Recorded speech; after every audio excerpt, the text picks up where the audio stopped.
Firstly, I just want to apologise because my form in these deadlifts are atrocious.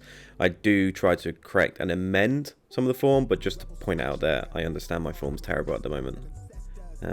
So yeah. So I'm only doing deadlifts with 20 kg with the 7.5 kg bar to make it 27.5 with 25 reps. But we're not here to talk about my deadlifts and the atrocious form and my beanie going down my head. We're talking about the UFC. As we can see, this is the main card, a very exciting card. But is it worthy enough? 3 a.m. 3 a.m. Stop it, UFC. I can't. I'm trying to get my sleep schedule back to normal. This meme here with Bruce Buffer announcing the fighters. I can't do it. I'm too old and I'm too tired at that point that I just can't stay up that long. And I know it's for the American audience, but I just can't do it. So these are prelims. It's still good prelims. I actually only know two fighters, I'm going to admit, and that is obviously Joseph and Dominic. But apart from that, I don't actually know any of them else. But let's not focus on the prelims, more the main card. I do think Joseph will lose and Dominic will win, but we don't need to focus on the prelims. For now, it's just more about that insane main card that somehow Dana White continuously keeps pulling off these awesome cards that I'm just going to watch the highlights for in the morning. Sadly. So Thiago Santos versus Alexander Rakic is interesting. Now, Thiago Santos is off 2 losses. Now, debatable, one of the toughest tests for John Jones. I don't think he's going to win it. I just don't. I think that injury he suffered with John Jones, that horrific injuries, bloody hell, I just don't think he has it in him to actually perform at his high standards. I do think Alexander is going to take it away. Personally, for myself, and that's just literally just because of the injuries he suffered. I just don't think he can get back to it, even though I think he was potentially a title contender. Islam versus Drew. Drew doesn't have the best record in the world, 23-9 versus Islam's 1 loss. Islam trains under Khabib, if you didn't know. He's meant to be Khabib's replacement for the lightweight champion. That's what they're trying to set up. I don't know because I thought Islam was about 25. He's 29. He's a little bit, he's kind of the same age as Khabib. There's like a 3-4 year gap. And, okay, potentially he could get the title then. It's hard. I do think Islam will win it. I really do, especially being training under Khabib. But, we'll see. We'll see with all these results. But I do think Islam will take it in the second round with a submission. That's what I personally believe. He's too slick from his fights I've seen. The next one is Peter Yan versus Sterling. Once again, what a bloody good fight. I think Yan's going to win it. But Sterling's insane.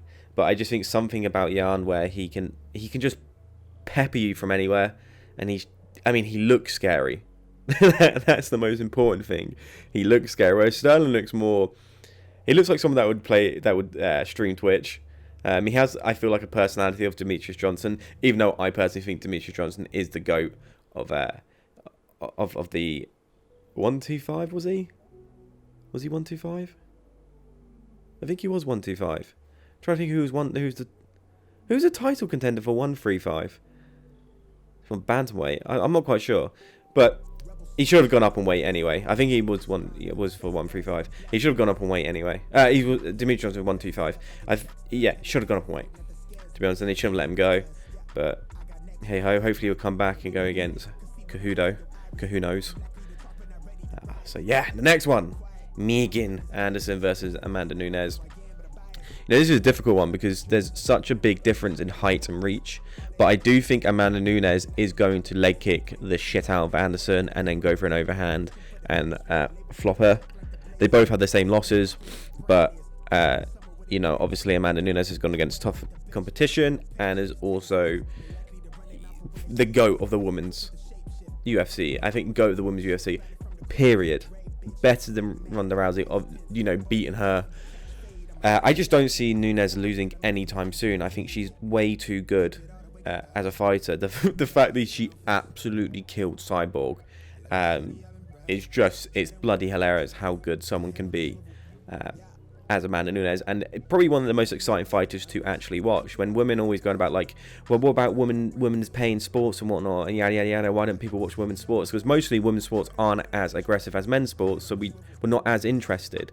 Whereas the UFC fighters, you can say different to most of them.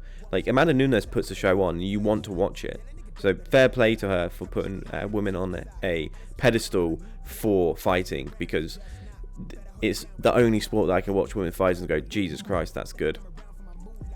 The next one is Jan versus Israel. Once again, there's a big weight difference. Like, the only way I can see Jan winning this is through a power punch. I really do. I think Israel is way too technical on the feet. But I think Israel might be biting off more he can chew. Then again, he literally went against Costa and he went against Romero and took their punches, and then was able to actually fight a really impressive decision fight against Romero. I tried saying Uriel and Romero in one word, but he fought a very impressive decision fight against Romero. Romero clipped him, and he's like, I don't want that smoke. I'm going to play for decision. That's what a fighter should do, regardless if we want to see knockouts and whatnot. I wanted to see Romero lift the title. He should have been champion, but oh well. And against Costa, absolutely sparked him out. So when people say Israel doesn't have power, absolute BS. Israel does have power.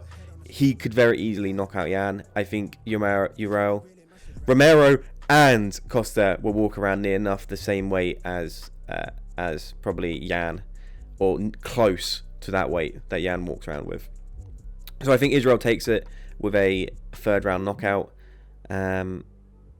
even though there is potential for Jan to literally destroy Israel. I just think Israel is going to nip this on the bud, and hopefully John Jones will come down and fight Israel. That would be a terrific fight. Let me know down below. I know I was being like such an average person there, so let me know down below what your predictions are.